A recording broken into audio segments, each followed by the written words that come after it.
3 seconds, one message, and suddenly, a bridge between two allied nations becomes a political flashpoint. Donald Trump has once again delivered sweeping accusations, but this time, the target is Canada. He claims the United States has been taken advantage of. He demands compensation, and he warns of economic consequences. The problem? The facts tell a very different story, and the truth behind this dispute is far more revealing. Late at night, a lengthy social media post appears. In it, Trump threatens to block the opening of the new Gordie Howe International Bridge, the massive crossing linking Windsor, Ontario to Detroit, Michigan. The message lists multiple grievances, from alcohol trade complaints to speculation about Canada's international partnerships, even suggesting cultural traditions could somehow be affected. But here's where the story changes. The bridge at the center of the controversy wasn't funded by the United States. Canada covered the construction cost, more than $6 billion. Ownership is shared between Canada and the state of Michigan. Both Canadian and American workers helped build it. American steel was used. Cross-border businesses depend on it. And in 2017, Trump himself described the project as vital. So why is it suddenly a problem?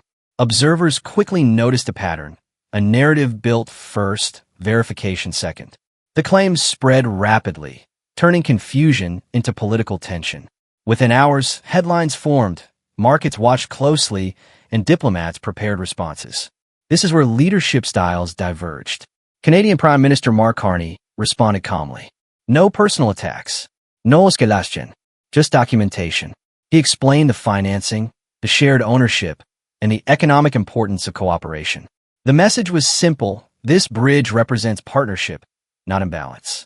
Ontario Premier Doug Ford reinforced the same point. The project benefits workers on both sides of the border. Yet the accusations continued. The United States, Trump insisted, must be fully compensated. But compensated for a project it did not fund. This is where the controversy becomes more than a disagreement. It reveals how quickly misinformation can evolve into policy pressure. A claim becomes a talking point. A talking point becomes a threat. And a threat risks becoming a diplomatic crisis. And the consequences would not be symbolic. Every day, billions of dollars in goods cross the U.S.-Canada border. The Detroit-Windsor corridor is one of the most economically important trade routes in the world. Blocking the bridge wouldn't just affect governments. It would affect workers, supply chains, and industries across both countries. Which leads to the central question. Is this really about infrastructure or about narrative power? Because the bridge itself hasn't changed. The financing hasn't changed. The agreements haven't changed. Only the story surrounding it has. In the end, the controversy may not be remembered for what was built, but for what it revealed. In modern politics, perception can travel faster than facts. Yet facts still determine reality. A single highway crossing carries more than traffic, it carries economies. The Windsor-Detroit corridor is one of the busiest trade routes in North America. Every year, billions of dollars in goods pass through it. Thousands of American jobs rely on that movement. Shut it down, and Michigan, Ohio, and much of the Midwest would feel the impact first. That's why even political leaders inside Michigan rejected the claims and confirmed the bridge will open. The economic math simply doesn't support the rhetoric, and that raises a deeper question. If the consequences are clear, why make the threat at all? Ontario Premier Doug Ford suggested the answer may be political, not practical.